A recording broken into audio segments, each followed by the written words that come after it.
Olá, tudo bem? Eu sou o professor Renato Nathaniel Vasques, coordenador do curso de Ciências Econômicas da Universidade Federal de Rondonópolis. Sejam todas bem-vindas, sejam todos bem-vindos a mais essa atividade extracurricular oferecida pela coordenação de ensino do curso de Ciências Econômicas. Nesta tarde, nós teremos a palestra Educação Financeira e Sustentabilidade. Por que é importante saber investir? A palestra será proferida por Fábio Marques da Silva, que é bacharel e mestre em administração, UEM, tem MBA em gestão de cooperativas e possui mais de 12 anos de experiência no mercado financeiro cooperativista. Já atuou como professor universitário nas áreas de finanças e empreendedorismo e atualmente exerce a função de gerente geral na plataforma de negócios do Sicoob Unicidades em Rondonópolis, Mato Grosso. Em nome de todo o curso de Ciências Econômicas, agradecemos a disponibilidade do Fábio em colaborar conosco na disseminação do conhecimento na área de educação financeira, um tema muito pertinente no contexto de crise que nós estamos passando atualmente na economia brasileira. Fábio, seja bem-vindo, fique à vontade, você agora tem a palavra. Bom, muito boa tarde a todas e a todos que estão nos assistindo e disponibilizaram o seu tempo, né, para estar aqui conosco, construindo um conhecimento coletivo, um conhecimento muito caro para a nossa sociedade, sobretudo quando se falando de uma realidade brasileira, uma realidade que dispensa eu prorrogar aqui algumas atribuições, né? Então, assim, eu espero que tenhamos um bate-papo gostoso.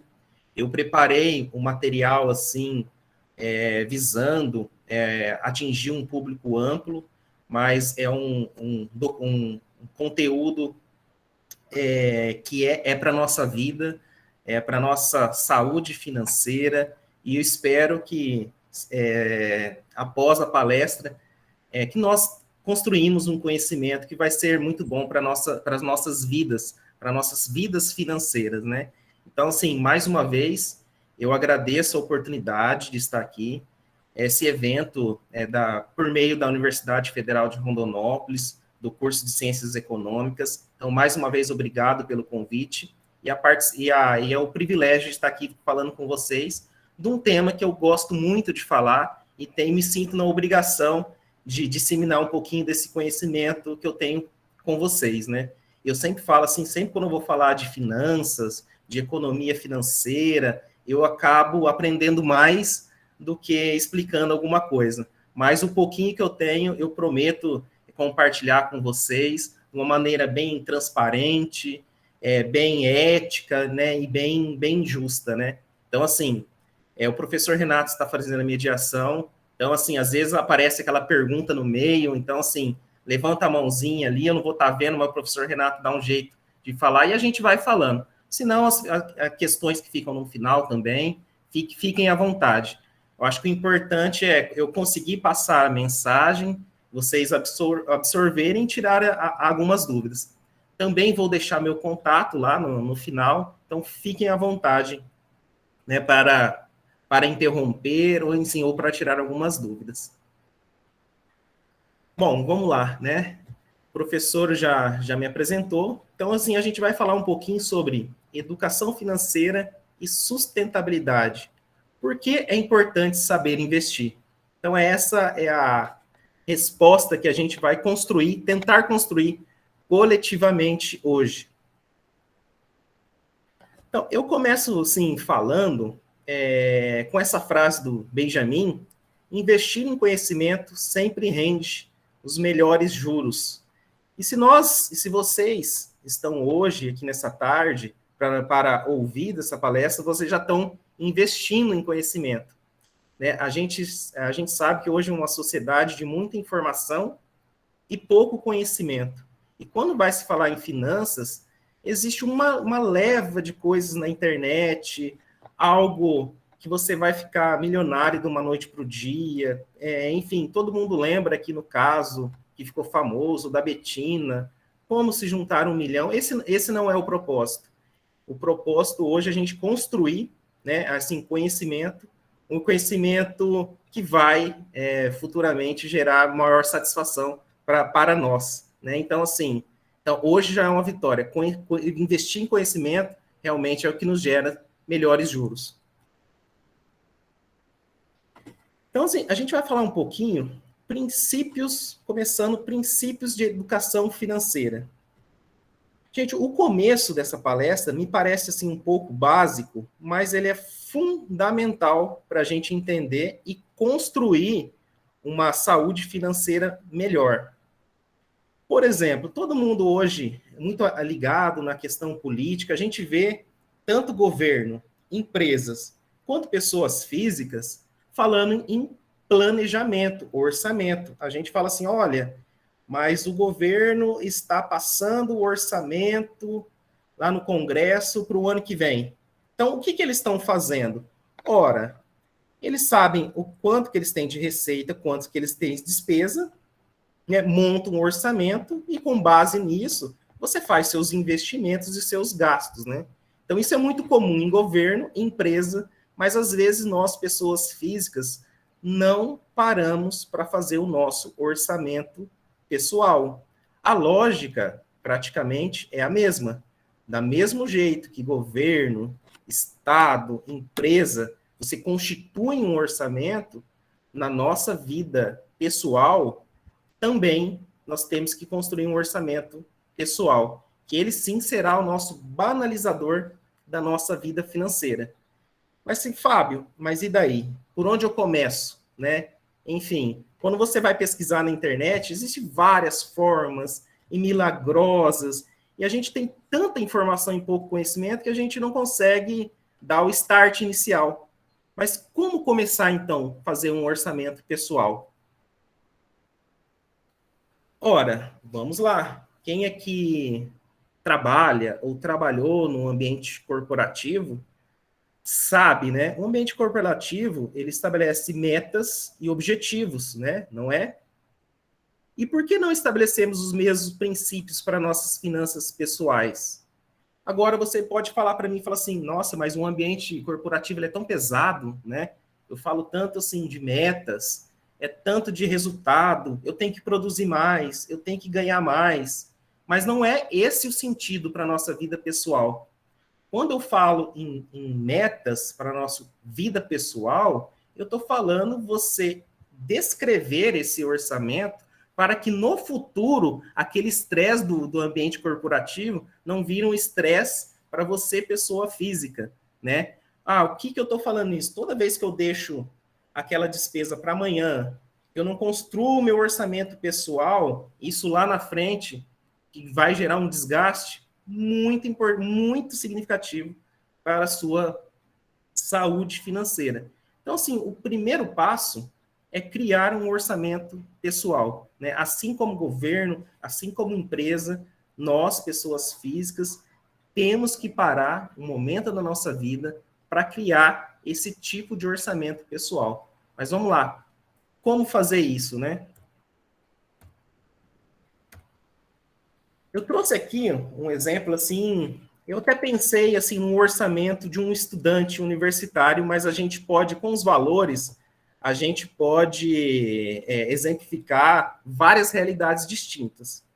Vamos lá, eu estou pegando como base, enfim, uma pessoa que tem vamos supor que tem um rendimento mensal de R$ 1.200, né? R$ 1.200.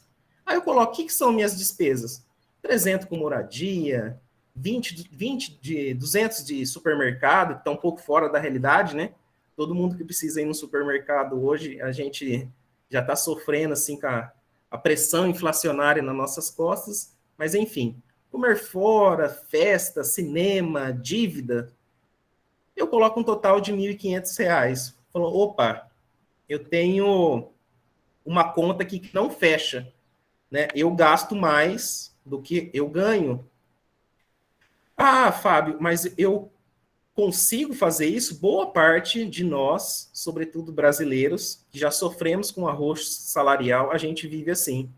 A gente gasta mais do que ganha, por, muitas vezes pelas armadilhas do mercado financeiro, que eu vou tratar assim um pouquinho mais lá na frente. Por que eu falo armadilhas do mercado financeiro? Ora, como que é possível eu tenho uma receita de R$ 1.200 mês, eu gastar 1.500? Vocês aqui vão saber. Cheque especial, cartão de crédito, que vira uma bola de neve, que eu nunca mais consigo sair desse ciclo vicioso de juros, juros sobre juros, enfim, uma coisa assim que realmente escapa de qualquer racionalidade quando se tratar de finanças. Uma coisa que eu sempre falo, né, em palestras, a gente tem que desmistificar algumas coisas. Por exemplo, eu ganho R$ 1.200 por mês, mas eu mereço ir nessa festa, que é R$ 400. Eu mereço ir no cinema. Fábio, então você vai falar assim que eu não mereço? Não, não é isso, né? O importante disso, você merece, mas desde que seja planejado e esteja dentro do seu orçamento. Ora, quando eu faço essa descrição minha ali, no começar no meu orçamento entre receita e despesa, a primeira coisa que eu tenho que se atentar é possível diminuir as despesas? Ora, é possível? Vamos lá colocar a primeira, moradia. Não, eu divido um apartamento com alguns colegas e esse não tem jeito. É possível com o mercado? Não, aqui é o básico. É possível diminuir um pouco a festa? É ou não é? Agora, se eu não consigo diminuir a despesa, não tem jeito. Eu tenho que dar um jeito de aumentar a receita. Senão, a conta não fecha. Então, esse é o pilar. Antigamente, tempo dos nossos avós ali, né? Eu gosto muito de falar sobre finanças também com as pessoas mais velhas. Geralmente, essas pessoas construído um repertório durante a vida que, enfim, que você não precisa ir muito longe. Quem que não tem um avô, uma avó, uma tia, né, que faz seu orçamento pessoal ali no caderninho? Agora você vai falar para mim, Fábio, você quer que eu crie o meu orçamento pessoal num caderno? Olha, se isso for a maneira mais fácil que você encontrar, por que não, né? Mas do caderninho, num tempo dos anos, começo dos anos 2000, você evoluiu para o Excel e hoje você evoluiu para aplicativos, né? Então, existem vários aplicativos totalmente gratuitos que você consegue baixar aí, que você consegue fazer um escopo do seu orçamento pessoal. Colocou isso em papel, em nota, seja no aplicativo, seja no Excel, seja no caderno, aí é a hora da gente olhar o que eu tenho de receita, o que eu tenho de despesa, o que dá para me cortar de despesa, ou o que dá para me majorar de receita. O que, assim, porque o fundamental essa conta tem que fechar e essa conta tem que sobrar dinheiro para mim poder guardar ou investir, né?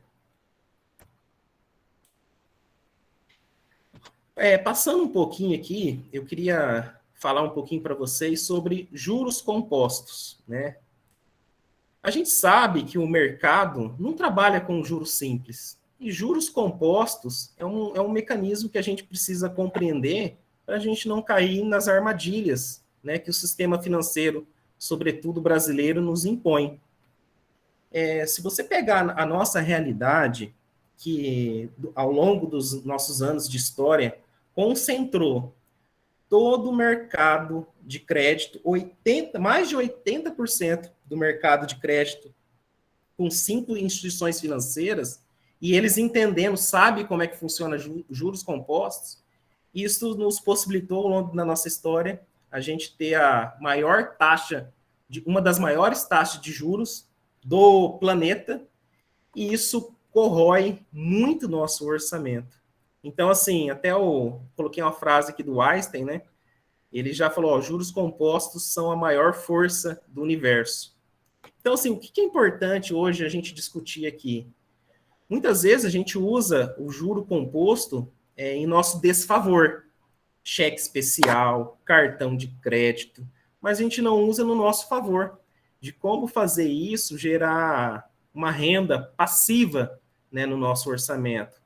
Ah, como assim, Fábio? O que é essa renda passiva? Como eu conseguir colocar um dinheiro meu investido e isso gerar algum tipo de rendimento com base em juros compostos. Juros compostos, os bancos entendem muito como é que funciona. Então, nós não. Né? Enfim, a gente... Quem que aqui não tem o hábito de falar assim, olha, eu quero trocar... Vou dar um exemplo. Eu preciso trocar a minha geladeira, né? Se você pegar as grandes lojas de companhia, de eletrodoméstico, as propagandas estão sempre ali, ó, postas 40, 58 vezes de 300 e alguma coisa. Inconscientemente, a primeira coisa que a gente faz é ver se aquela parcela cabe lá no nosso orçamento. Se dá para pagar, você não faz conta, né? Agora, quando você coloca isso ao longo prazo, em 48 meses, 60 meses, provavelmente você comprou 3, 4. Né? A gente sempre fala que as empresas de eletrodomésticos no Brasil, o objetivo delas não é vender geladeira, televisão, o objetivo dela é vender crédito, e vender crédito com juro composto, né? Sabendo que os estímulos, né, que nós temos de consumo, é muito difícil, né, a gente se deter aos estímulos, mas a gente faz conta só da parcela, né, não faz conta dos juros que estão embutidos nessas parcelas. Né? Eu coloquei aqui um exemplo simples, só para a gente ter uma noção, né, do efeito dos juros compostos usado em nosso desfavor. Você lembra lá no orçamento que eu coloquei? Vamos supor, aquela mesma pessoa ali que tem um rendimento de R$ 1.200 por mês. Chegou hoje, eu usei todo o meu dinheiro, só que eu preciso ir no cinema. E na minha conta lá do banco tem um cheque especial lá disponível. Ora, eu vou usar, tá ali, eu vou usar. Por sorte, nossa, se eu não me engano, tem 2 anos que o Banco Central, eu acho que assertivamente poderia ter diminuído ainda mais, colocou uma regra no Brasil que juros de cheque especial não poderia passar a 8% ao mês. Agora, se falar para mim, Fábio, 8% ao mês, existe isso em algum lugar do mundo? Olha, que eu conheça, não. Então, assim, e eu falo que fez isso assertivamente, que antigamente as taxas de cheque especial chegavam a 14%, 15% ao mês. Então, aqui, voltando lá no nosso exemplo, só para a gente ficar mais preso ao nosso consciente, se eu vou lá, saco hoje R$ 100 do meu cheque especial, R$ 100, se eu não cobrir esses juros, em um ano, eu vou estar devendo 251. Em 2 anos, 634. Isso eu estou falando de R$ 100. R$ 100 que eu usei do meu cheque especial, porque eu falei que eu trabalhei muito essa semana, que eu estudei muito, que enfim, foi uma semana muito estressante e eu mereço ir no cinema e gastar R$ 100. E como eu mereço, eu vou usar o meu cheque especial, né? No mês que vem, as minhas despesas fixas vão continuar a mesma coisa e eu vou ter que pagar mais esses juros. E se eu ficar um ano sem pagar, a minha dívida mais que dobra. Então, gente, esse é o efeito dos juros compostos. Outra coisa aqui, ó, que eu também coloquei de exemplo, é cartão de crédito. Cartão de crédito é um instrumento de crédito com a maior taxa de juros. Essa eu posso falar com propriedade, que é a maior taxa de juros do planeta.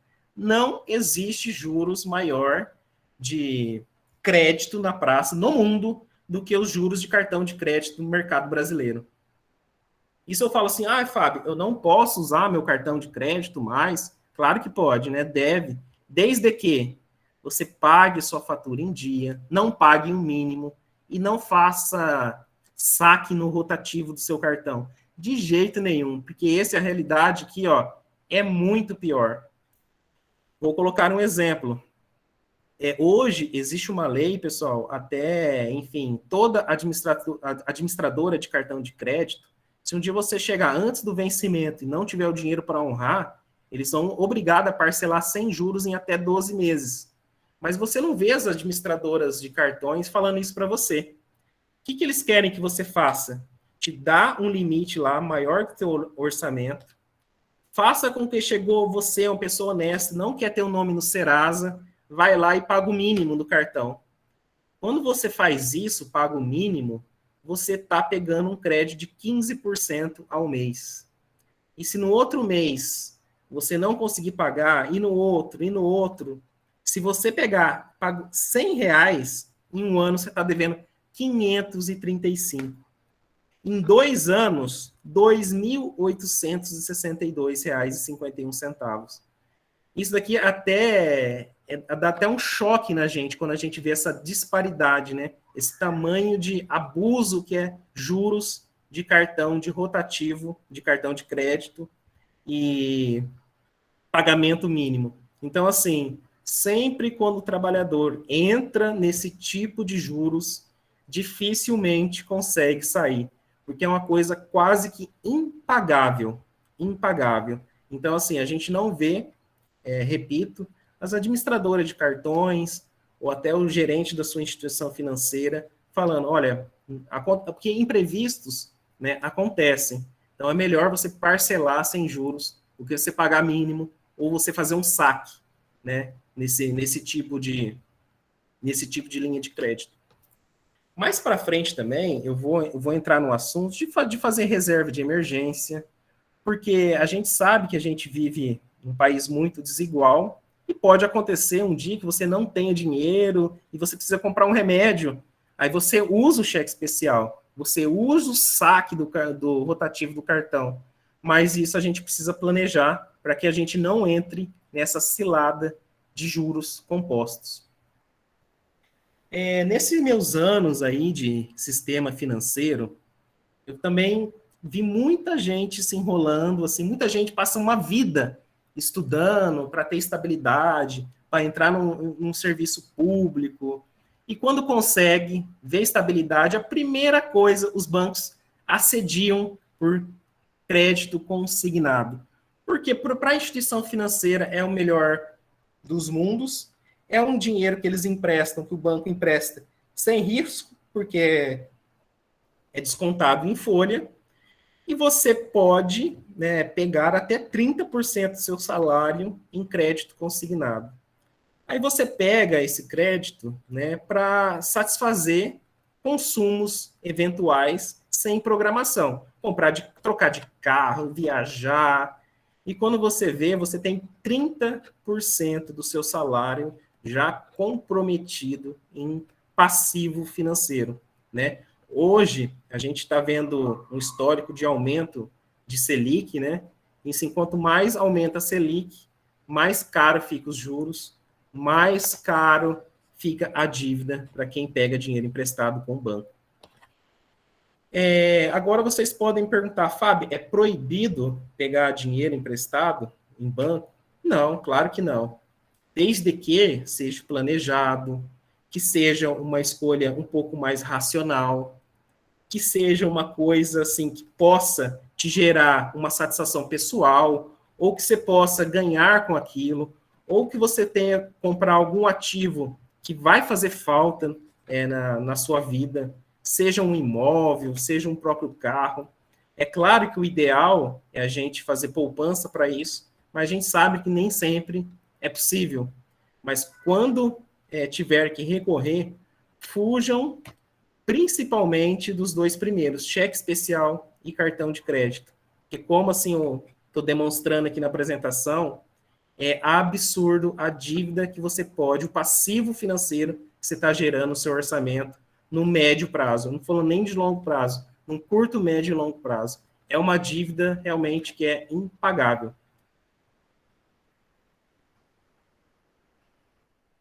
Então, vamos lá. Agora, falando do planejamento financeiro, para que a gente não possa cair naquelas armadilhas de juro financeiro. Primeiro, tudo que é necessário, gente, pode parecer óbvio o que eu estou falando, mas tudo que é necessário, você otimiza. O que é necessário? Comer, beber, vestir, morar, tudo isso que é necessário, que é da nossa subsistência, você otimiza no seu planejamento financeiro. Aquilo que é supérfluo, aquilo que é assim, que a brincadeira que eu estava fazendo, aí eu mereço, você reduz. Ora, você trabalhou muito, você merece para uma festa, para um cinema, para um jantar? Pô, mereço. Mas será que é sempre? Será que eu não posso criar algum hábito, assim, uma vez por semana, uma vez por mês, ou enfim? Então é supérfluo, você reduz. E aquilo que é desperdício, é claro, né? Você elimina, né? Eu sei que os estímulos da sociedade de mercado para o consumo, é muito difícil a gente conseguir abrir mão, né?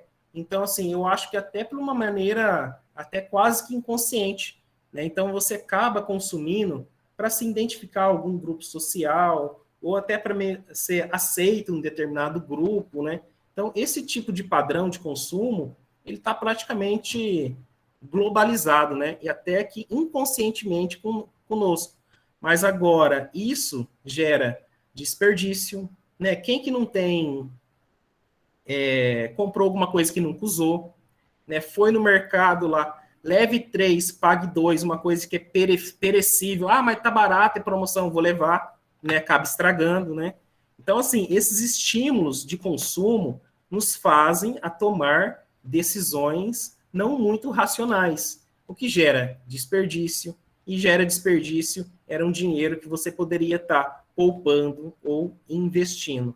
Então, gente, no seu planejamento financeiro, maximiza o que for necessário, reduz o que for supérfluo e elimina o desperdício.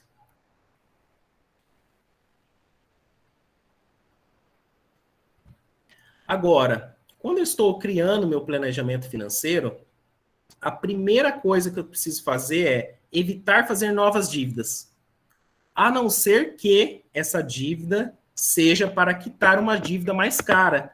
Então, assim, se algum de vocês ou algum amigo conhecido está naquela situação lá de cheque especial, cartão, e não tem no seu orçamento para quitar essa dívida, você faz um empréstimo pessoal, alguma coisa com uma taxa mais barata para quitar aquela lá.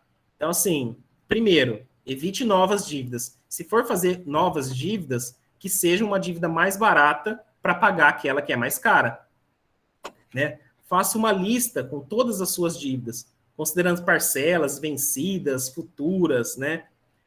Avalie a possibilidade de obter renda extra, né? Se eu não consigo diminuir a despesa, eu tenho que ter renda extra, né? Vender algo, né? Enfim, fazer alguma coisa que você tenha para vender, algum conhecimento, enfim, né? Avalie isso. Analise também as condições de pagamento e busque renegociar com o credor, principalmente se você estiver devendo instituição financeira. Se eu estou devendo cheque especial e pagando 8, tente renegociar essa dívida com o banco, parcelamento, com uma taxa de juros mais barata. Porque você é impagável taxa de juros de 8% ao mês. E se você renegociar a dívida, né, é muito importante solicitar o termo de quitação e repactuação dessa dívida. Então, assim, esse é um princípio básico que a gente tem que tomar. Então, primeiro, tenta, não faça novas dívidas, e se for fazer, busque juros mais baratos para quitar os mais caros. A gente, eu toquei muito na questão aqui de não pegar dinheiro, cuidar com dívida, começar com orçamento. Me parece, nossa, mas esse Fábio parece que é muquirana, né? Será que ele não tem vontade, sonhos de adquirir um carro novo, de viajar? Enfim, tudo isso, pessoal, o sonhar faz parte do seu orçamento pessoal.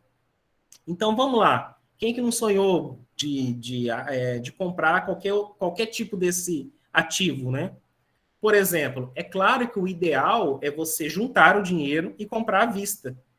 Mas agora, vamos pegar a nossa realidade brasileira, né? Que boa parte da população vive abaixo da linha da pobreza, o salário mínimo arroxo salarial vigente. Se eu juntar o dinheiro minha vida inteira, eu não consigo juntar o dinheiro para comprar um imóvel, uma casa própria. Aí, nesse sentido, né, você tem que recorrer ao financiamento, mas precisa ser planejado, né? Porque vamos colocar o exemplo da casa. As instituições financeiras financiam, em média, no máximo 80%. Então, 20% você tem que ter feito essa reserva, senão você nunca vai sair do aluguel. Por exemplo, um carro. Existem maneiras mais baratas do que você financiar. Por exemplo, consórcios, já que a gente não consegue ter todo o dinheiro à vista. Então, assim, sonhar, poupar, faz parte do orçamento, desde que você se planeje para isso. Né? Se for comprar um carro, né, que busque alternativas como consórcio.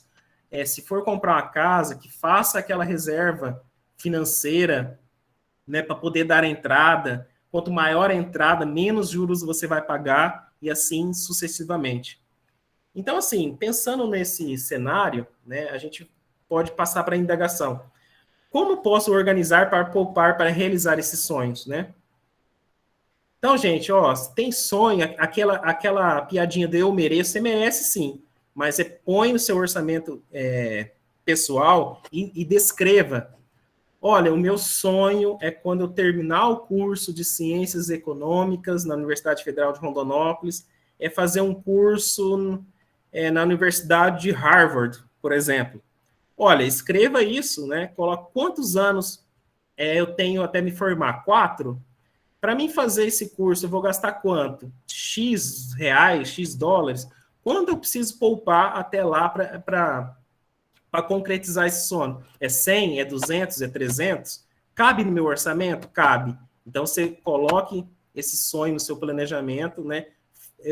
Estabeleça meta e objetivo que dá para chegar. Então, assim, ó, eu sempre falo assim, ó, se pague primeiro, né? O que é se pague primeiro? Antes de eu falar, voltar naquele dilema, eu mereço ir para aquela festa? Não, eu mereço viajar quando eu me formar, eu mereço comprar aquele carro. Então, para isso, essa reserva, eu vou me pagar primeiro, eu vou poupar primeiro, né? E uma outra coisa que eu sempre, quando se fala em finanças, eu costumo dizer é que no Brasil existe um tabu para falar de dinheiro. Infelizmente, a gente vê nas famílias que ninguém gosta de falar de dinheiro. Né? A pessoa tem um companheiro, uma companheira que vivem juntos, que civilmente, existe até civilmente são casados, vivem no mesmo teto, divide as despesas, mas não sabe quanto que cada um ganha. Né? Virou um tabu falar quanto que o seu companheiro, sua companheira, seja avó, quem mora em casa, quanto ganha. Isso é uma atitude completamente equivocada, né? Se você mora junto com uma pessoa, tem rendimento com essa pessoa, o ideal é que os membros da família saibam quanto que cada um ganha, porque daí é mais fácil você planejar uma saúde financeira mais sustentável, né? Mais eficaz. Então, gente, se vocês não falam em dinheiro em família, comece a falar. Isso daí não precisa ser um tabu, né? Porque juridicamente você viveu em união estável, você já é direito, é metade metade. Então, já que é assim, né? Vamos ver que cada um ganha, para que possamos aí planejar juntos, né? Esse tipo de meta. Igual como eu já falei, estabelecer prazos, valores, e o ideal é que tenhamos disciplina. E para que tenhamos disciplina, não basta um membro, para quem mora em família, ter disciplinas. Todos temos que ter. Né? Todos têm que sonhar junto. Todos têm que ver quais são as prioridades, quais são os sonhos individuais, coletivos. Mas isso tem que estar posto à mesa e tem que ser discutido de forma coletiva, porque assim será mais saudável e mais rentável. E aí a gente entra um pouco assim de planejamento do seu futuro, né? o que você quer plantar hoje para colher no futuro, né? O que é o ideal que o nosso rendimento cubra todos os gastos essenciais, como alimentação, moradia. Então, assim, vamos dar uma olhada agora, virar a página, pensar para o que a gente pode ver para o futuro. Então, assim, ó, que é a pergunta que a gente tem que fazer? Quais são as suas necessidades urgentes? Né? Qual futuro você quer construir? Importante. E quais são os seus desejos, né? Que são as circunstâncias. Eu falei agora bastante assim de orçamento, de juros, né? E, enfim, vamos entrar num assunto aqui que é um pouco mais agradável e que muito poucas pessoas falam. Eu acompanho, até conheci pessoalmente a professora Annelise, que é uma das referências sobre finanças sustentáveis. Fábio, o que são finanças sustentáveis, né? Gosto muito aqui da frase da Annelise. Finanças sustentáveis buscam alocar dinheiro em atividades que contribuam para a sustentabilidade, incorporando o valor do tempo no dinheiro e noções de riscos e retorno. Ora, depois que a gente fez lá o nosso orçamento, que a gente está planejando o futuro, só isso, pessoal, eu acho que não é suficiente. Por quê? Porque as nossas decisões de investimento, elas estão necessariamente muito alocadas com a questão da sustentabilidade. Todo o seu investimento, ou quando você está investindo, ou quando você está adquirindo um produto no mercado, você é responsável pela questão de sustentabilidade. Ah, não, Fábio, como assim? Ora, quando você vai comprar alguma coisa, fala assim, olha, voltamos lá na questão do eu mereço. Eu mereço comprar determinado tipo de mercadoria, uma bolsa, um sapato. Você já parou para pensar se esse produto seu está diretamente ligado a algum tipo de trabalho escravo, a algum tipo de desmatamento ilegal? Então, quando se fala em finanças sustentáveis, eu estou falando em sustentabilidade nesse sentido, né? Aonde eu estou comprando bens de consumo, de quem são essas empresas, ou quando eu coloco dinheiro nessas empresas, como a gente vai ver um pouquinho mais na frente, lá nos produtos de investimento. Então, isso tem reflexo, a sua atitude de compra ou de investimento tem reflexo no nosso planeta, no mundo que a gente viveu, que a gente vive. Então, assim, a gente pode até falar assim, olha, mas está mais barato, mas você sabe de onde que veio essa mercadoria ou em que eu estou investindo, né? Qual o tipo de empresa? Então, quando se fala em finanças e sustentabilidade, ambos os termos procuram, então, antecipar e compreender essas consequências futuras. Será que se eu estou comprando um bem de consumo de uma empresa que está desmatando a Amazônia, isso não vai ter consequência direta para mim e para as novas gerações? Então, essa é uma grande chave quando se fala em finanças sustentáveis. No mercado, provavelmente muitos de vocês já devem ter visto essas siglas, né? Principalmente quem acompanha o mercado financeiro, né? Que é a ESG, siglas em inglês, que significa ambiental, social e governança. Ora, produtos e serviços de empresas de governança, a gente já é acostumado a fazer. Por quê? Se uma empresa ou uma estrutura não tiver governança, provavelmente ela vai ser empresa de menor rentabilidade. Então, isso já está posto há algum tempo. E agora, né, enfim, felizmente, eu espero que essas práticas se aperfeiçoam. Também entrou dois novos conceitos nessa pauta, que é o social. Então, assim, as pessoas têm procurado investir em consumir em organizações que respeitam a diversidade, a inclusão, a satisfação com o cliente. E agora também uma pauta mais do que está posta atualmente é a questão ambiental, né? Então, assim, você investir e comprar, né, de organizações que não têm um compromisso com essa agenda ambiental, você está sendo responsável, sim, para a escassez dos nossos recursos naturais.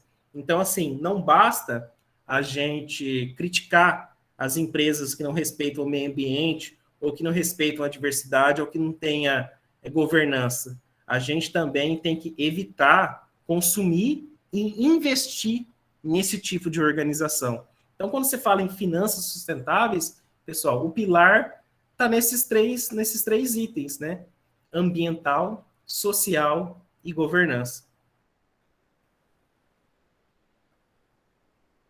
Então, assim, por mais que seja uma questão óbvia, finanças sustentáveis, né? Enfim, vários estudos já têm demonstrado que organizações que respeitam essa prática de finanças sustentáveis, ela tende a ser mais lucrativa, né? Sendo mais lucrativa, seu valor de mercado provavelmente é melhor. Se o seu valor de mercado é melhor, a gente pode concluir que a gente tem uma rentabilidade também melhor, né? Um ativo social melhor, que também esse é um dos que a gente tem que ter como custo para as nossas vidas, né? Tá, falando agora, pessoal, se tiverem dúvida, alguma coisa, quiserem falar, fique à vontade, senão eu vou dando continuidade aqui.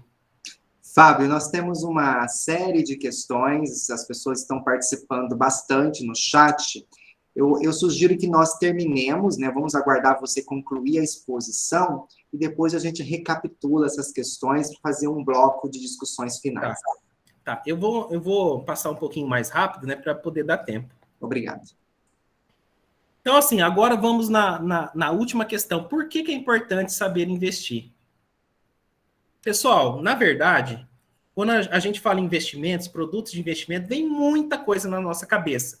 CDB, RDC, LCA, LCI, fundos de investimento, ações, tesouro direto. Na verdade, simplificando, no mercado financeiro existe dois tipos de investimento. Ou ele é renda fixa, ou ele é renda variável. Quais são as diferenças desses dois tipos de rendimento? A renda fixa você sabe quanto vai ganhar. E a renda variável, como já diz, você não sabe. Então ela tem maior chance de prejuízo, maior volatilidade, pode render mais, mas você pode ter prejuízo, tem menor liquidez, enquanto que a renda fixa, né, você sabe, costuma ter garantias do fundo garantidor, né? Até R$250 mil você tem a garantia de fundo garantidor. Então, esses são os dois tipos de produtos de investimento que existem. O resto está tudo dentro dessas duas variáveis. Então, basta a gente entender desse mercado para saber qual que é o melhor produto de investimento para a minha necessidade. Então, vamos lá. Começamos com renda fixa. Um aqui que todo mundo conhece, poupança, né? Poupança é o principal produto de investimento de renda fixa do brasileiro. Você sabe quanto vai ganhar, né? Hoje a rentabilidade da poupança ela é 70% da Selic mais TR, né? E, enfim, muitos brasileiros investem em poupança que não conhecem os outros tipos de investimento. Muitos falam assim, mas não tem imposto de renda, né? Existem outros produtos, por exemplo, a LCA, LCI também são produtos de renda fixa que não tem incidência de imposto de renda. Então, esses são um dos principais produtos, né? E renda variável? Aqui, pessoal, aqui eu queria até colocar um asterístico, assim, ó, muito cuidado em renda variável, né? Se está muito na moda a questão, vamos investir em bolsa, eu vou ganhar dinheiro com day trade. Não é bem assim que funciona. Você tem que entender qual é o momento da sua vida financeira que você está. Para você começar a investir em renda variável, você tem que ter o seu orçamento pessoal muito bem estabelecido. Se você nem começou a fazer o que eu falei lá atrás, orçamento familiar, colocar no caderninho, ou no aplicativo, ou seja, ou no Excel, você esqueça o mercado de renda variável, né? Porque é um mercado ruim? Não, de jeito nenhum. Mas você tem que saber que tipo de papéis que você vai comprar, de quem que você vai comprar e etc. Voltando naquela questão que eu falei de sustentabilidade. Ora, eu sou uma pessoa comprometida com a causa animal, vamos supor. Eu não tô, aqui eu não quero fazer juízo de valor, tá, gente? Não me compreendam mal, mas assim, eu sou vegetariano por uma questão ambiental. Será que faz sentido daí eu comprar ações de uma empresa que vende proteína animal? Outra coisa, eu sou muito adepto ao meio ambiente. Faz sentido eu comprar umas ações de uma empresa que é madeireira acusada de tirar madeira ilegal da Amazônia? Então, assim, eu entrei no assunto de finanças sustentáveis para a gente olhar com calma esse mercado de renda variável e de ações. Outra que é queridinho aqui, ó, do nosso momento atual, os investimentos em criptoativos, né, que falam, as criptomoedas. Também, assim, Fábio, o que você me fala desse tipo de mercado de renda variável? Ora, é uma moeda que não tem lastro, né? Enfim, que a variação é muito alta, então você tem que ter um apetite a risco muito elevado. Para você investir nesse tipo de mercado, é prudente que você tenha uma reserva em renda fixa e que se você perder um valor num curto e médio prazo, aquilo não vai te afetar nas suas finanças pessoais. Eu já vi, gente, algumas pessoas, quando começou os investimentos em criptomoedas, me perguntar, Fábio, eu vou vender meu carro para comprar, investir, porque tem gente ganhando muito dinheiro com isso. Eu falei, não faça isso. Falei, não faça isso, porque é um mercado muito volátil. Se amanhã ou depois isso desvalorizar muito, você vai ficar doido. Você vai falar, perdi meu carro. Então, assim, é um mercado que se tem que investir com cuidado, com prudência. Você não pode colocar todo o seu recurso ali. Isso eu falo não só em ações e criptomoedas, todo o mercado de renda variável, seja elas ETF, seja em câmbio, ou seja, em fundos de investimento. Fundo de investimento é dentro da renda variável o mais conhecido, né? Principalmente os multimercados, né? Enfim, que são fundos que compram ativos de diferentes lastros, que diferentes rentabilidades, que isso acaba um pouco protegendo, assim, um pouco os riscos. Mas esse é um cenário provável de produtos de renda variável. Então, assim, tomem cuidado com esse tipo de mercado. Ora, aqui eu vou falar para vocês alguns tipos de investimentos que são isentos de imposto de renda para pessoa física. Então, assim, ó, para quem tem só dinheiro na poupança, que é um rendimento um pouquinho melhor, que também não tenha imposto de renda, as LCAs e LCIs, CRAS e CRIs, são bons produtos de investimento que também não incidem em imposto de renda. Lembrando, quem recolhe esse imposto de renda, pessoal, não é o investidor, mas é a própria instituição financeira que já retém na fonte.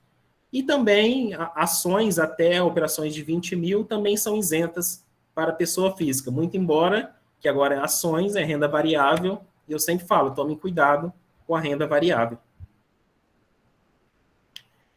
E o que tem imposto de renda nos investimentos, principalmente de renda fixa? CDBs, RDCs e Tesouro Direto. Ah, Fábio, o que é um RDC, o que é um CDB, o que é Tesouro Direto? O RDC é o Recibo de Depósito Cooperativo. Isso é quando você está investindo numa cooperativa financeira, você empresta o seu dinheiro para a cooperativa emprestar para outras pessoas e ela te paga um percentual. Isso incide imposto de renda. O CDB é praticamente o mesmo produto que os RDC, só que o CDB é o Certificado de Depósito Bancário. Aí é você emprestando seu dinheiro para o banco e ele te pagando uma rentabilidade sobre isso, que também incide o mesmo imposto de renda. E o Tesouro Direto é você emprestando dinheiro para o governo.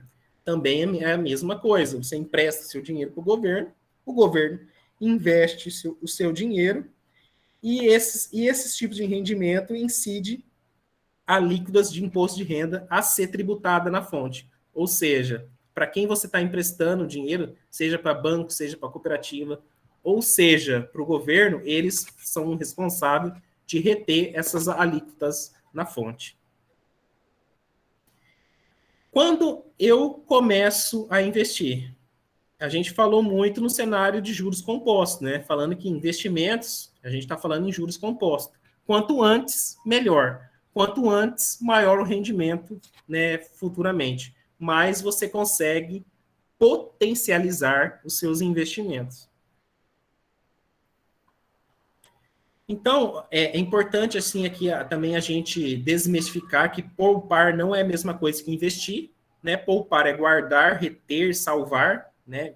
Por exemplo, a gente fala investir em poupança, né? Na verdade, na poupança é mais um produto para você poupar, não para investir, né? Quando você fala em investir em poupança, você, na verdade, está mais poupando, né? Investir já é potencializar o seu dinheiro, né? Não que o produto poupança seja ruim, né? Eu sei que num cenário de inflação alta, né, não está rendendo assim muita coisa, né? A inflação acaba corroendo o rendimento.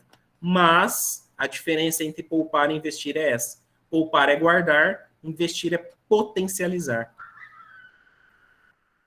O que é preciso, né, para saber investir? Primeiro, antes de objetivos, é conhecimento, né? Então, assim, eu já falei para vocês os principais produtos de renda fixa e renda variável, após é ter objetivo, dinheiro e tempo, né? Enfim, não tem o que fazer, né? É só isso que você precisa para começar a investir. Então, pessoal, o que eu queria passar para vocês era isso. Espero que vocês tenham assimilado. Aqui está o meu contato, meu telefone, meu e-mail. Agora eu fico aberto a dúvidas, questionamentos, sugestões. Né? Agora é com vocês. Fábio, muitíssimo obrigado pela excelente exposição. Meus parabéns pela palestra, realmente foi muito boa. Você nos traz uma abordagem financeira muito realista, né? Você nos traz ensinamentos muito coerentes, aderentes à realidade do povo brasileiro. Então, aqui você não está trazendo nenhuma receita mirabolante. Você foi muito realista ao apresentar suas orientações financeiras. Eu, particularmente, considerei inovadora essa abordagem finanças sustentáveis, finanças e sustentabilidade. Eu já tive a oportunidade de mediar outros eventos, minicursos e palestras com um tema muito semelhante a esse, mas é a primeira vez que um palestrante aqui no curso de Ciências Econômicas enfatizou a relação entre finanças e sustentabilidade. Julguei extremamente relevante esses ensinamentos que você nos trouxe. Nós temos aqui algumas pessoas inscritas, temos algumas dúvidas no chat, eu vou lê-las para o Fábio, e aproveito para informar que o link da presença foi publicado várias vezes aqui no chat. É importante que todos realizem, façam um check-in nesse link, porque através dele nós faremos a emissão dos certificados nos próximos dias. Portanto, somente receberá o certificado o participante que fizer check-in através do link publicado aqui no chat.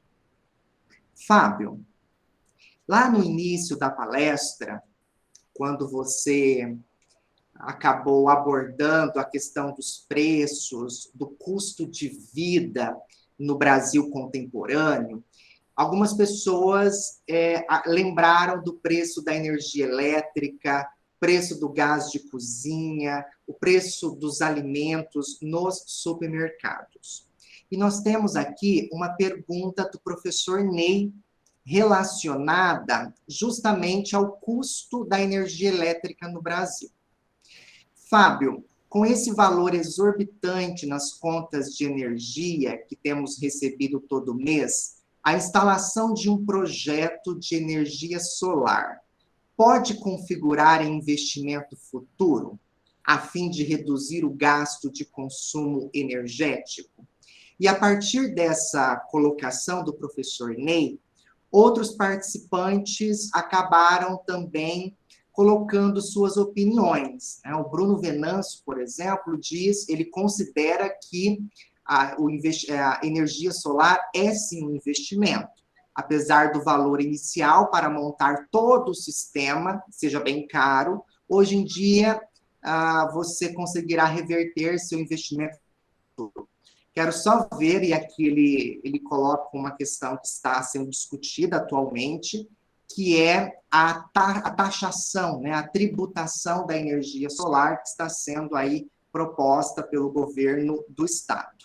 E aí outras pessoas também comentando, preocupadas com essa taxação, porque acaba desincentivando, desestimulando a pessoa física, por exemplo, de instalar as placas, né, fotovoltaicas na sua própria casa para gerar energia solar. Como que você percebe, né, essa questão como oportunidade de economia, gerando assim capacidade de poupança no futuro? Bom, primeiro eu vejo essa questão de energia solar muito já relacionada a um pouquinho que eu falei sobre finanças sustentáveis. Muito embora a nossa matriz energética no país seja uma das mais limpas, né, que são as hidrelétricas, porém a energia solar não tem nem, enfim, não precisa fazer barragem, o dano ambiental é zero, né? Só que assim, eu vejo também como um possível investimento, mas eu acredito que nós precisamos construir uma política. Eu não acho que só a iniciativa privada vai dar conta disso, mas precisa construir uma política de Estado que possa, de uma certa forma, construir algumas institucionalidades para que nós produzimos alguns dos mecanismos que são essenciais para eu montar uma placa daquela no Brasil. Porque hoje ainda para você colocar umas placas, lógico, barateou muito, mas ainda é um pouquinho caro, porque a gente tem que comprar uma tecnologia que é relativamente simples, que a gente poderia dar conta de produzir aqui, gerar emprego aqui, ficar mais barata a energia solar, para que mais brasileiros tenham acesso a esse tipo de ativo que é sustentável, que é limpo, e é que a gente tem a sorte de ter a incidência de raio solar em todo o território nacional durante o ano inteiro.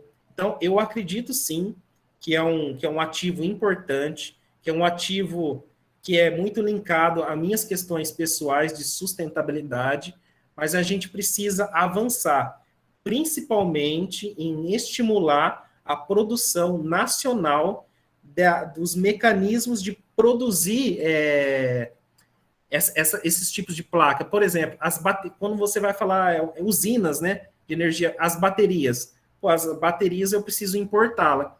E eu preciso importar em dólar. Aí eu preciso importar num dólar que, enfim, que eu acho que ontem deve ter batido quase R$6. Então, quando eu coloco isso na minha casa, na minha empresa, eu consigo economizar energia, sim, só que a um preço, a um custo muito alto, de um ativo que é extremamente abundante no nosso país. Então, assim, por isso que eu falo, só com a iniciativa privada, eu acho que a gente não consegue avançar na mesma medida que é possível. Então, é preciso se construir uma política de Estado que nos auxilie, que nos ajude a formar, que nos ajude a construir uma indústria nacional para baratear, para que eu não precise comprar esses mecanismos na usina em dólar. Isso tem que ser precificado na nossa moeda, no meu entendimento, que vai gerar emprego aqui, que vai gerar renda aqui, que vai baratear a energia e que está completamente linkado à sustentabilidade em finanças. Então, nós poderíamos ser uns exportadores de energia solar, porque a gente tem o sol o ano inteiro. O que a gente precisa é que o que eu preciso da indústria solar seja produzido aqui, né, no meu entendimento. Então, eu acho que essa relação é possível, eu acho que é um ativo importante, mas eu acho que a gente precisa avançar. E eu acho que até essas conversas nos ajudam, né, a avançar. Mais pessoas debatendo, compreendendo, dando suas opiniões, eu acho que a gente ajuda a colocar esse assunto em alguma agenda, seja, se a gente não consegue no âmbito nacional, que seja numa agenda regional de Rondonópolis, quem sabe para o estado e quem sabe para o país, ou quem sabe para o mundo, né? Sonhando mais alto. Muito bem, Fábio. Ainda na parte inicial da palestra, você fez referência à necessidade de realizarmos no nosso dia a dia o planejamento financeiro, de construirmos o nosso orçamento doméstico, independentemente da tecnologia que será utilizada, papel, Excel ou app. E naquele momento, a Juliana dos Reis fez um comentário que, na verdade, é um depoimento pessoal. Quando você estava ali, né, demonstrando a necessidade de equilibrar receitas e despesas, né, porque, em geral, as pessoas acabam adquirindo dívidas, se endividando, e ela diz assim, já passei muito por isso, gastar mais do que ganho, chegando ao ponto de escolher o que iria pagar naquele mês, até que consegui me organizar. Gostaria que você comentasse um pouco mais sobre a importância dessa organização financeira doméstica para, a partir disso, o indivíduo, o cidadão, iniciar, né, a busca por conhecimento sobre os produtos financeiros disponíveis e, quem sabe, se tornar um investidor. Acho que é uma mensagem importante que a gente precisa, mais uma vez, resgatar e reforçar aqui. Bom, na verdade, a gente não pode, eu sempre falo assim, depender da nossa memória. Assim, hoje em dia a gente não anda muito mais assim com dinheiro físico, é cartão. Então você, quando assim o cartão não era muito popular, você recebia o seu salário, você tinha aquele dinheiro, já sacava tudo no banco, você ia gastando, você ia controlando aquilo diariamente. Hoje em dia você compra, tudo no cartão, no Pix, e você não consegue ver aquele dinheiro indo embora. Então, assim, se você não anota, se você não registra, você vai chegar no final do mês, você vai acontecer um evento inesperado, seja por questão de doença ou um material, e eu não tenho dinheiro, e eu vou recorrer a cheque especial e a cartão de crédito. E aí, é assim que eu tentei visar. 90% dos brasileiros, em algum momento, precisou usar isso. E desses 90%, eu não lembro da estatística correta, mas já li sobre isso, geralmente, grande parte deles não conseguem sair mais e cai naquela mesma situação que a colega apontou. Eu já chego no momento que eu não sei mais aonde eu vou gastar. E muitas vezes esse gasto não foi só por questões supérfluas. Eu sim fiz coisas supérfluas, mas apareceu um evento inesperado que eu tive que gastar, que eu tive que recorrer a esse tipo de auxílio de juros e não consigo escapar mais. Então, assim, ó, o ideal. Eu não gosto muito de falar assim, de colocar uma caixa e falar assim, ó, é isso que todo mundo tem que fazer, porque é muito difícil. Mas o que geralmente os especialistas falam? Que você tem que poupar no mínimo 30% do seu salário. Só que por que eu não gosto de colocar muito numa caixinha? Porque às vezes você está num momento da vida que você não vai conseguir fazer isso. Igual, por exemplo, quem está estudando, você tá investindo no seu principal ativo, que é o conhecimento. Então, nesse momento da vida, você não consegue. E você tem que fazer um colchão, uma reserva de pelo menos 6 vezes o seu salário, para que se aconteça um imprevisto, uma doença, um acidente, ou enfim, eu tenho um tempo, ou um cenário de desemprego, né? Enfim, nós estamos falando de uma situação de 14 milhões de desempregados. Numa situação de emprego, se você tem 6 meses, geralmente um tempo de você conseguir uma realocação, ou você ter um outro tipo de rendimento, mas é isso que acontece com grande parte da população. Se não é possível guardar 30%, guardem pelo menos o que dá. É o que eu falei, assim, pague primeiro você. Depois, não que eu estou falando de calote, gente, não é isso. Mas recebeu, pague primeiro você, faça a sua reserva. Né? Enfim, não caia naquela armadilha, hoje eu mereço. Hoje eu mereço comprar aquela bolsa. Hoje eu mereço ir no cinema. Hoje eu mereço, desde que eu planeje para isso. Excelentes orientações, Fábio. O Bruno Venâncio, ele participou efetivamente aqui no chat e ele faz, inicialmente, um contraponto entre os juros das dívidas e os rendimentos que nós auferimos através dos nossos investimentos. E ele diz, né, que os juros das dívidas serão sempre maiores que os dos investimentos. E ainda nessa seara, ele vai dizer o seguinte: ter uma rentabilidade de 28% ao ano já é considerado uma rentabilidade bem alta, já que essa foi a média de retorno do Warren Buffett ao longo dos anos. Como comparar com os juros de 150% ou mais dos cartões de crédito? Então, ele está propondo aqui essa comparação, né, entre os juros enquanto passivos de uma dívida que nós pagamos e aquela rentabilidade que nós teremos quando aplicamos o nosso dinheiro. Infelizmente, isso no cenário brasileiro se agrava ainda. Os juros das dívidas são muito, mas muito, muito maiores que os juros de investimento. Isso tem também uma das explicações, é a explicação conjuntural brasileira, que fez, até falei um pouquinho na palestra, que fez o nosso país concentrar em 5 instituições financeiras mais de 80% do crédito no país. Olha, quando você compara ali, sei lá, com os Estados Unidos, tem mais de 400 bancos. Então, assim, como que a gente construiu, como que a gente deixou isso acontecer? Então, isso também tem uma relação dos juros que a gente paga, da rentabilidade que a gente recebe. É que, assim, uma outra realidade que é conjuntural brasileira, quando você fala assim, olha, os investimentos de renda fixa rendem pouco, né? Porque eles, assim, rendem pouco porque eles estão atrelados, né? A maioria indexado taxa Selic. Então, assim, quando você coloca isso na inflação, rende pouco mesmo.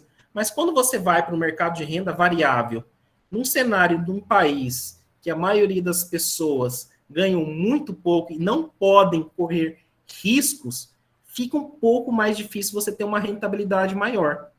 Agora, eu sempre falo isso, no Brasil, hoje, no nosso cenário, se alguém for chegar para você e falar, olha, vou te falar aqui, ó, de um rendimento para você ganhar 0,5% ao mês. Você já olha em Taninho e fala assim, olha, 0,5% ao mês vai ter risco.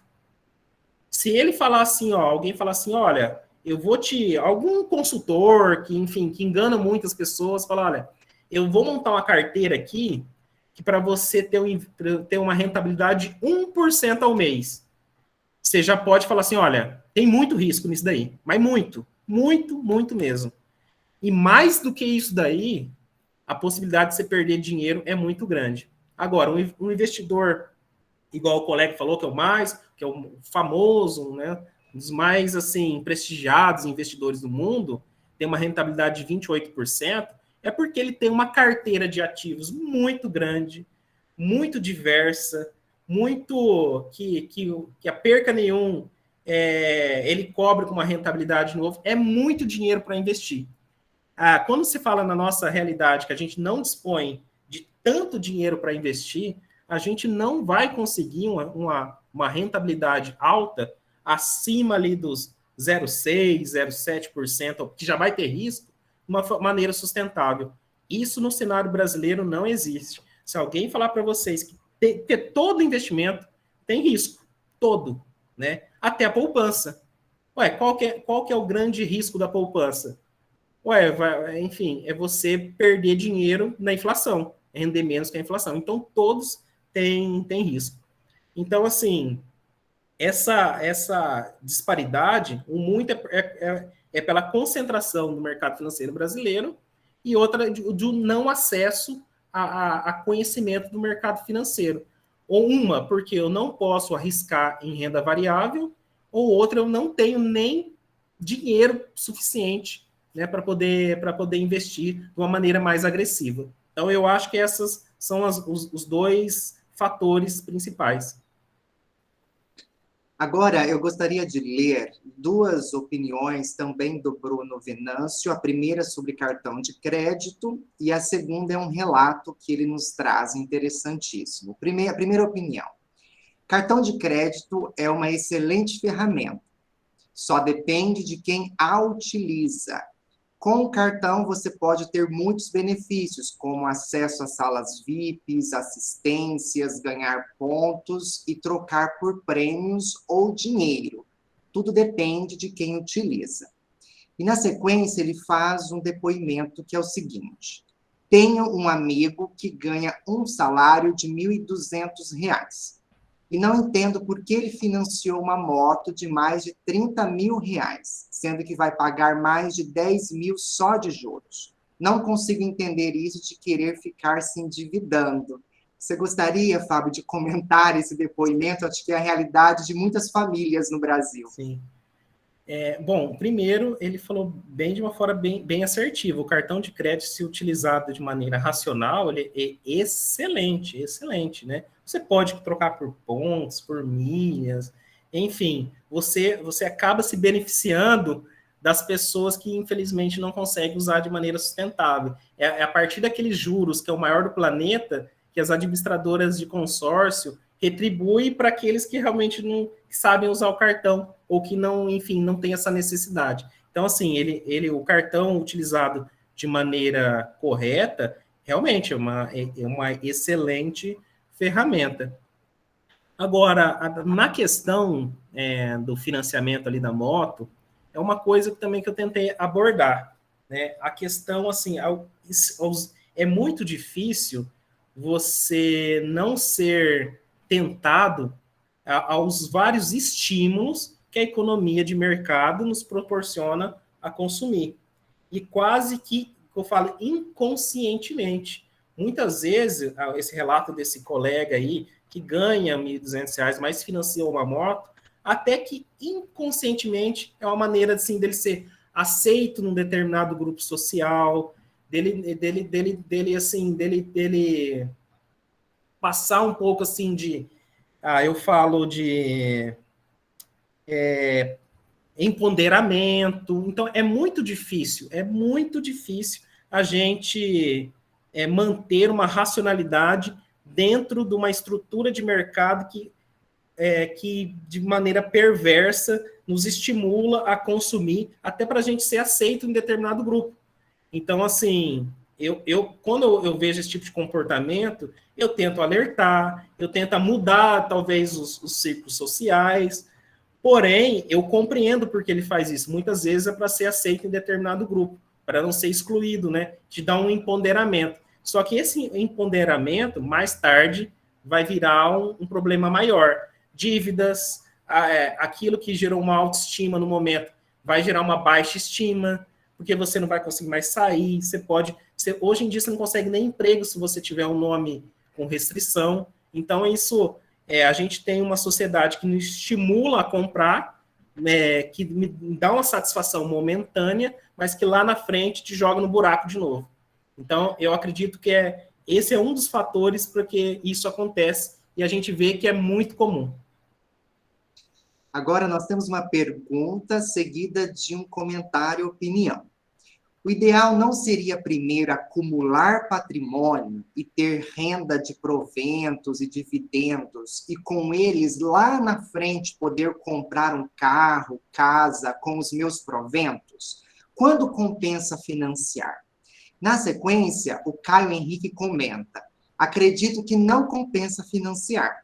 Acredito que isso aconteça porque a pessoa quer muito o carro, a moto, e que acha mais fácil pagar pequenas parcelas por mês, ficando assim implícitos juros. Vai mais da precisão e necessidade de cada pessoa, na minha opinião, mesmo com juros altos. Bom, nesse cenário, o que eu falo? É claro, se você conseguir juntar o patrimônio e poder comprar, é o melhor do cenário. Mas é um lado que eu tentei assim, enfatizar um pouco. Muitas vezes você precisa comprar uma casa. Aí você ganha, assim, enfim, a realidade do nosso país é de arroxo salarial. Você começa a fazer conta, você pode se privar de muita coisa, você vai demorar muitos anos para poder comprar. Né? Aí, infelizmente, você tem que recorrer para o financiamento. Quanto que compensa? Essa é uma questão também que, há alguns anos atrás, eu via muito na internet e eu achava que mais desinformava do que informava. Muitas pessoas começaram a falar assim, não, olha, gente, não compensa você financiar um imóvel. Por quê? Porque quando você financia, você está, de certa forma, alugando, porque o seu imóvel é de propriedade do banco, você tem direito de posse, não de propriedade. É a mesma coisa que se você estivesse pagando aluguel. Então, não compensa. Só que esse cenário não encaixa para todo mundo. Quanto que compensa e quando não compensa? Vamos lá, quanto que não compensa? Num cenário de juros altos, talvez não compense muito. Qual que é a conta que você tem que fazer? Vou financiar um imóvel com 30 anos. A taxa de juros é tanto, eu vou pagar tanto por mês. Vamos supor, vou colocar aqui para facilitar a conta, uma conta de padaria. Vamos supor que o financiamento seja R$ 2.000 daquele imóvel e o aluguel é 1.000, em 30 anos. Aí você vai fazer a conta seguinte. Bom, se o financiamento é 2 e o aluguel é 1.000, e se eu juntar pagar o aluguel e juntar R$ 1.000 em 30 anos, eu consigo comprar a casa? Aí consigo, então não compensa você comprar juros. Aí, nesse caso, é melhor você pagar o aluguel de 1.000, investir esses 1.000 enfim, fazer isso. Agora, vamos lá, eu vou financiar um imóvel, eu não tenho dinheiro, vai demorar muitos anos, e eu quero comprar, é um sonho. Se o valor do aluguel for a mesma coisa, ou até mais barato que os juros, aí eu acredito que é melhor você financiar. Por quê? Porque em 30 anos você comprou o ativo. Agora, se você pagar o mesmo valor de aluguel em 30 anos, você só pagou. Então, é essa conta. Se a taxa de juros está muito alta e o valor da parcela é muito maior que o valor do aluguel, e essa diferença você conseguir poupar e comprar o imóvel lá na frente, compensa você fazer essa estratégia. Agora, se você consegue um subsídio, por exemplo, uma vez um colega meu viu um vídeo desse na internet e falou assim, não, eu não vou financiar porque não compensa. Eu vi no vídeo e tal. Só que daí eu falei assim, olha, você foi contemplado pelo programa lá Minha Casa Minha Vida. A taxa de juro é interessante. Falei, esse imóvel que se você fosse alugar, você ia pagar mais caro que a tua prestação. Então, nesse caso, para você, compensa financiar. Agora, num cenário que a gente já está vendo aí, aumento de taxa de juros, aí é complicado.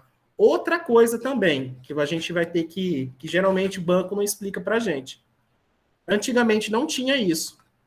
Eu estou vendo alguns financiamentos de imóveis atrelados à inflação e num cenário de 30 anos.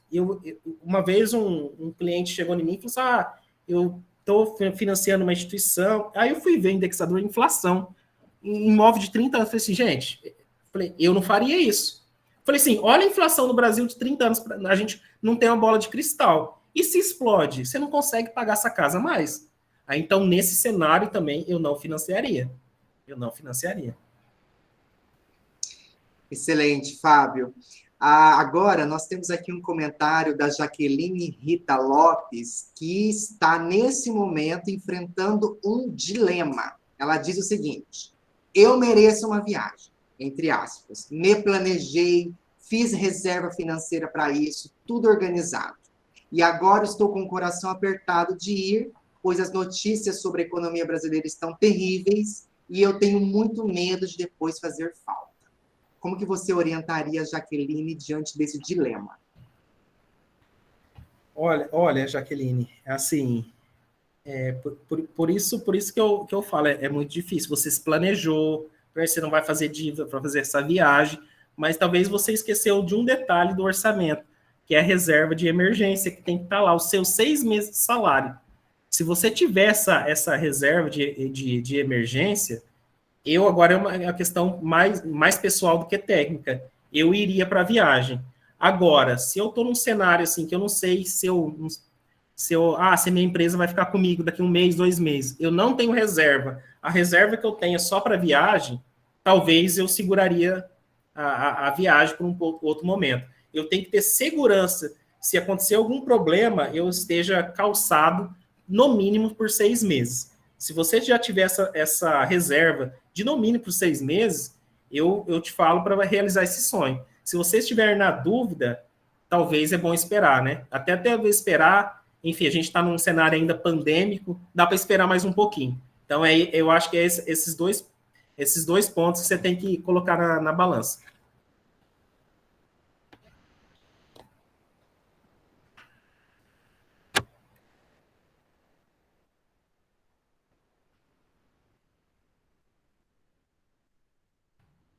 Seu áudio está desligado, professor. O próximo comentário é sobre rentabilidade dos produtos financeiros. O participante coloca que a poupança não tem, né, a melhor rentabilidade dentro da renda fixa, e aí ele aponta como caminho a diversificação da carteira, né, de investimentos. E nesse sentido, o indivíduo precisa buscar informações, entender o seu perfil, né, até que ponto ele é propenso a risco, para escolher certinho, né, Fábio, esses produtos. Sim. Porque o Fábio várias vezes aqui ressaltou, cuidado com a renda variável, né? Então, ele foi bastante parcimonioso, bastante conservador. Então, cuidado. Fábio, se você quiser aí acrescentar sobre essa questão de diversificação da carteira de investimentos. Sim. Uma das coisas mais fundamentais para qualquer tipo de investidor é realmente diversificar a sua carteira, né? Enfim, aquele velho dilema, não colocar os ovos na mesma caixinha, né? Dentro daqueles 2 produtos só que existe, renda fixa e renda variável, você tem que realmente diversificar. Eu até coloquei dentro da renda fixa alguns outros produtos que são tão seguros quanto a poupança, que também não incide em imposto de renda. O único detalhe que o investidor tem que avaliar é porque, assim, o mercado financeiro é muito, muito esperto, né? Você tem que saber que, assim, eu vou investir numa LCI, mas ela não tem liquidez, tem liquidez acima de 1 ano. Eu vou precisar desse dinheiro dentro desse período ou não? Então, assim, é você olhar também, diversificar, olhar a liquidez, né, daquele tipo de produto e diversificar realmente a carteira. Vou me aventurar antes de você fazer investimentos. Todo profissional vai pedir para você fazer análise do perfil de investidor. Qualquer site de banco, corretora vai ter algumas perguntas que vai colocar o teu perfil. Se você é um investidor mais agressivo, mais conservador, né? Ou, enfim, ou um meio termo, para escolher os melhores produtos para aquela pessoa. Agora eu vou falar de uma experiência pessoal. Eu sou conservador nos meus investimentos. Eu montei uma carteira de renda variável, pouquíssimo valor, pouco valor, muito mais para conversar com investidores, né? Que alguns vinham falar, na minha experiência do banco, invisto aqui, invisto ali. Fábio, mas você não pode dar uma orientação correta. Aí eu montei uma carteira durante alguns anos e era pouco dinheiro. Só que, assim, se eu tivesse investido muito dinheiro, eu ia ganhar muito dinheiro. Eu tive um pouco de sorte na minha carteira. Mas, é claro, a maioria estava na renda fixa. Eu investi cerca, na época, 2 anos, quase 3 anos investindo, investi R$ 2.000, comprei vários papéis, vários títulos de ações, que me renderam um dinheiro, assim, mais ou menos. Em 2 anos, esses R$ 2.000, eu tinha 7,5.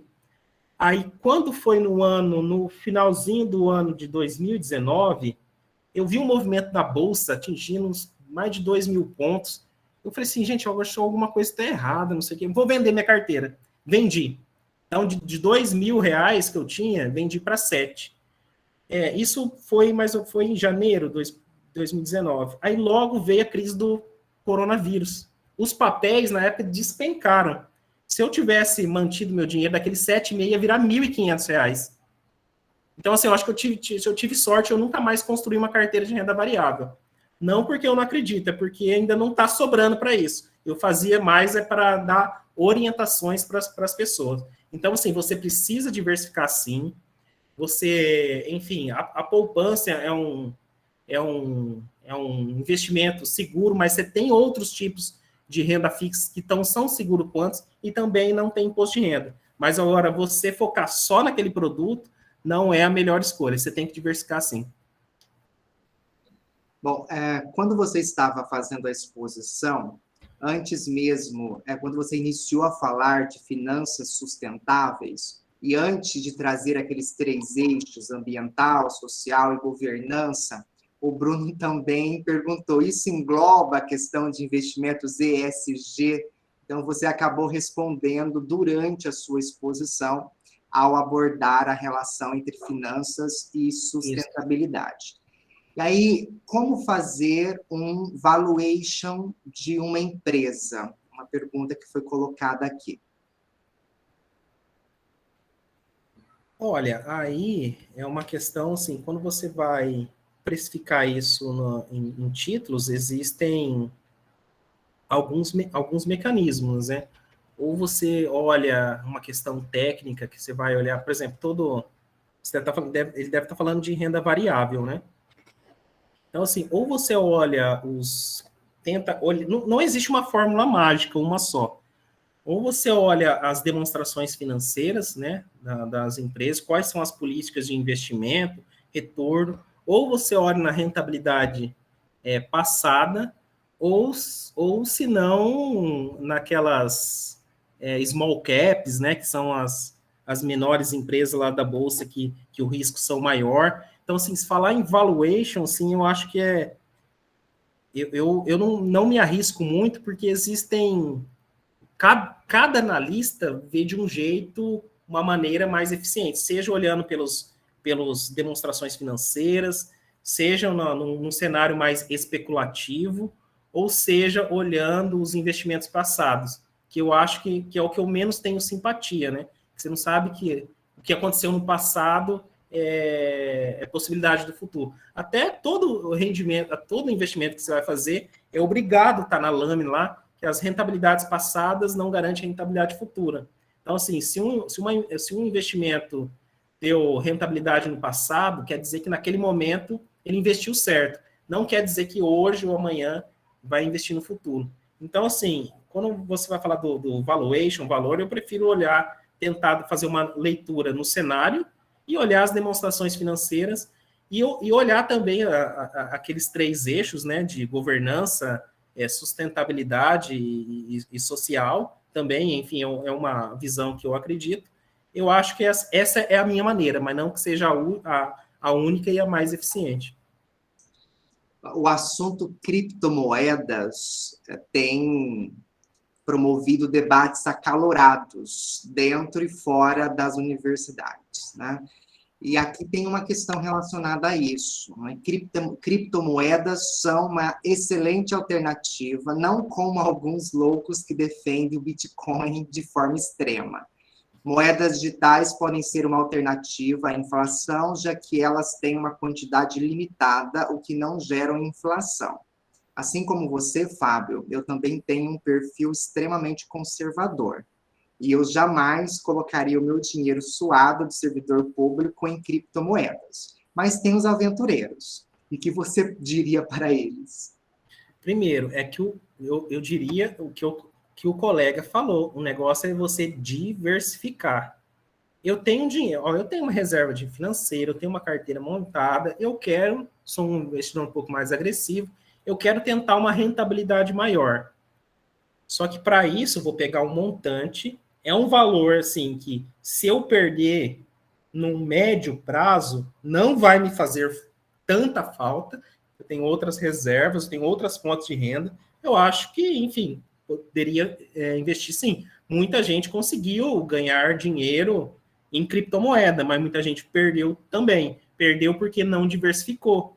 Eu acho que eu falei sobre isso. Eu conheci pessoas que fizeram empréstimos no banco para investir em criptomoeda. Venderam ativos como carro para investir nisso. Aí o que acontece? Como ele é um mercado muito volátil e a pessoa fica acompanhando lá que todo dia desvalorizou 50%, a pessoa fica desesperada, vende o que tem lá e perdeu 50%. Agora, você quer aventurar no mercado de renda variável, de criptomoeda, você tem que ter estômago, você não pode investir todo o seu valor, e se você perder, você tem que ter um tempo para você tentar recuperar. Então, é essa orientação que eu costumo dizer. O participante Denison Chagas Vanderlei pergunta o seguinte: onde vale mais a pena investir meu dinheiro? Em uma corretora de ações, ou seja, adquirir, né, alguma renda variável, ou investir em materiais e vender batatinha frita em uma feira movimentada? É uma pergunta meio engraçada, porém é uma realidade. Olha, assim, todo investimento, quanto maior o risco, né, maior o retorno. Talvez, assim, empreender talvez seja um investimento de maior risco, porém tem uma possibilidade de maior retorno. Agora, se você teve essa ideia, acredita de que vou vender batatinha, de certa forma vai atender alguma satisfação pessoal, eu gosto de estar na praia, me relacionando com as pessoas, vendo as pessoas apreciar, enfim, eu acho que você deveria tentar. Agora, quando a pessoa fala assim, por onde começar? Comece para aqueles investimentos que tenham menor risco. Comece em renda fixa. Você não precisa começar em poupança. Comece numa LCA, numa LCI, num CRA, num CRI, né? Enfim, comece nesse tipo de investimento. Quero me aventurar na renda variável, quero comprar ações. Olha, você pode começar com fundos de ações. Né? O que é um fundo de ação? Fundo de ação, você coloca o seu dinheiro, alguém profissional vai estar pegando o seu dinheiro e de outras pessoas, olhando o mercado e comprando ativos para aquele fundo, e ele vai te cobrar uma taxa de administração por isso. Né? Então, assim, eu quero começar na renda variável, começa no fundo, né? Fundo de ação. Eu já sou um investidor experiente, tenho minha reserva na renda fixa, tenho alguns fundos, né, enfim, que eu invisto, agora eu vou montar minha própria carteira. Aí você precisa ter uma conta numa corretora e montar a sua própria carteira. Aí a questão da batatinha, igual eu falo, se é a sua vontade, se você tem uma satisfação, né, se você acha que você tem vocação para isso, e você vai ter rentabilidade com isso, tem coragem, né, enfim, e está disposto a arriscar, também não é ruim, não. Eu gostaria agora de encerrar, então, as inscrições e as perguntas, porque nós estamos nos aproximando do nosso tempo aí de palestra, e eu agora quero trazer uma experiência da Diane Alves. Ela compartilha conosco uma experiência interessante que pode servir aí de ensinamento para muitos que têm consignado.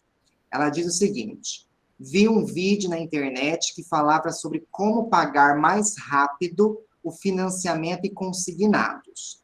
Liguei no meu banco para ver se era verdade. Se chama antecipamento das últimas parcelas. Minha parcela mensal é de R$ 255 e descobri que com mais R$ 300 eu consigo pagar 6 parcelas da dívida, ou seja, com 2 meses eu paguei 1 ano. Então, acho que é interessante essa informação, né, Fábio? Bom, Então, vamos lá. Quando você vai pegar qualquer tipo de financiamento, empréstimo, só existem dois tipos de amortização. Ou é tabela price, ou é tabela saque. Geralmente, financiamento de longo prazo tende a ser saque, que as amortizações são constantes. Geralmente, financiamento imobiliário. Você começa pagando mais e vai diminuindo. Nos outros tipos de financiamento, geralmente a tabela saque, desculpa, price, como no consignado, empréstimo pessoal, se bem que existe financiamento imobiliário com price também. Qual que é? Não existe mágica. No price, as parcelas são fixas, né? Então, assim, quando você paga a primeira, você joga os juros para o valor presente. Então, a parcela, consequentemente, ela fica menor que se você tivesse pago lá no final do investimento. Então, por isso que com um valor menor você consegue antecipar as parcelas, porque você traz o juro para o valor presente. Então, a tabela price, as parcelas são fixas, e quando você pega lá a última e paga, você traz o juro para o valor da data que você está pagando. Então, ela fica menor a parcela. É uma ótima dica.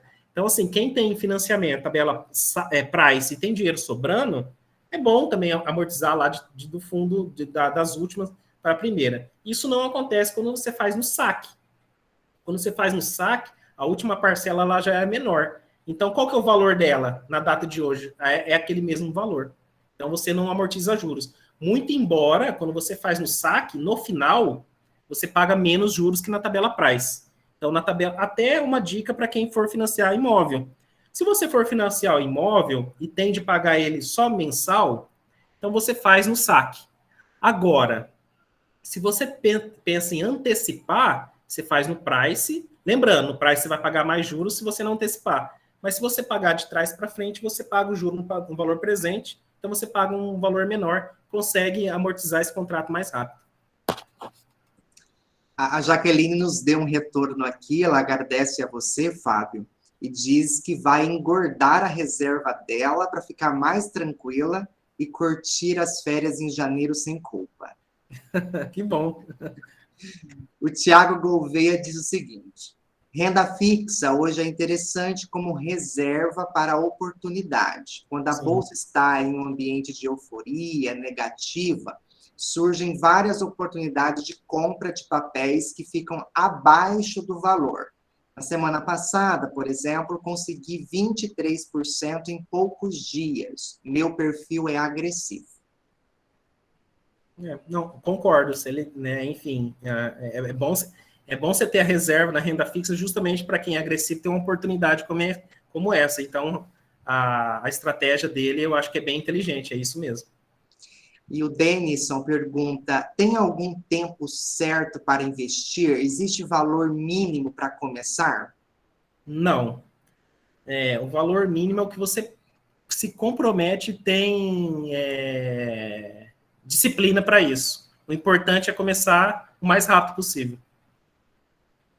E o Denison aqui puxando mais uma pergunta sobre comprar e vender dólar ou outras moedas de valor maior, tipo em casas de câmbio. Vale a pena? O que devo analisar? Olha, primeiro, você tem que estar atento ao mercado. Por exemplo, você não precisaria ter bola de cristal do ano passado para agora para saber que dólar ia aumentar. Então, quem está antenado no mercado ou quem tem informação privilegiada, né, acaba utilizando disso para ter uma rentabilidade. O mercado, por exemplo, se você for no mercado mais formal, você investe em câmbio, né? Enfim, eu acho que é menos arriscado você ficar em casa de câmbio com moeda, né? Então, existe produtos de investimento para isso. Muito embora muita gente compra dólar pensando, vai subir mesmo, então eu estou com a reserva, vou comprar, deixar em casa, depois eu vou para a casa de câmbio e troco. Mas existe produtos que você não precisa ter a moeda fixa lá na casa de câmbio. Você compra, investe em câmbio, né? Ou fundos de câmbio, né? Também é uma estratégia, mas você tem que estar atento ao mercado. Bom, eu quero agradecer muitíssimo a presença do Fábio né, a sua disponibilidade em compartilhar conosco os seus conhecimentos. Tivemos aqui uma tarde muito enriquecedora, aprendemos muito sobre educação financeira, finanças sustentáveis.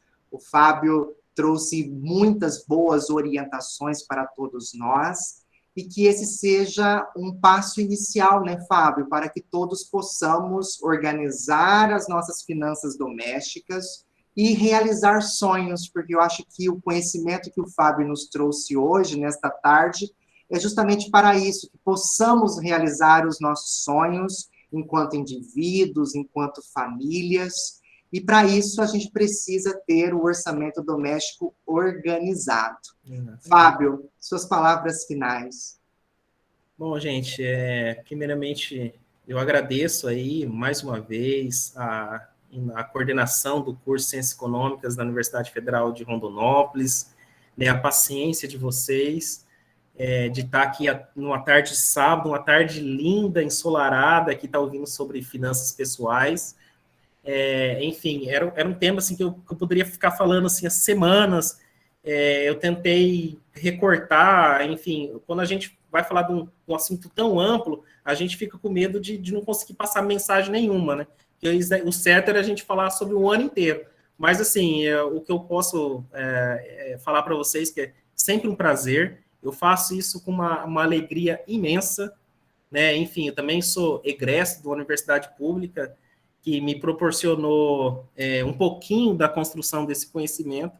Então, eu retribuo com a maior alegria possível. Então, se eu conseguir, de alguma forma, passar alguma mensagem positiva, eu já fico feliz. Então, assim, obrigado pela paciência de vocês. E, enfim, muito obrigado mesmo. Para mim é sempre uma satisfação. Faço isso com a maior alegria possível. Fábio, e fica aqui mais uma vez o convite para você participar do nosso 9º CONASUM e 1º Congresso FACAP, que vai acontecer entre os dias 13 e 17 de dezembro de 2021, quando você poderá ofertar um mini-curso com uma duração um pouco maior. Eu acredito que você terá um público também bastante diversificado, que estará ali interessado em aprender ainda mais sobre esses temas tão pertinentes que você abordou nesta tarde. E eu agradeço a presença de cada um de vocês, muito bom tê-los e tê-las aqui conosco. Espero que tenham registrado a presença. Nos próximos dias, cada um de vocês vai receber no e-mail cadastrado o certificado de participação. Eu desejo a todos um excelente final de semana, descansem, até a próxima. Muito obrigado, Fábio. Até mais. Bom final de semana a todos e a todas. Obrigado.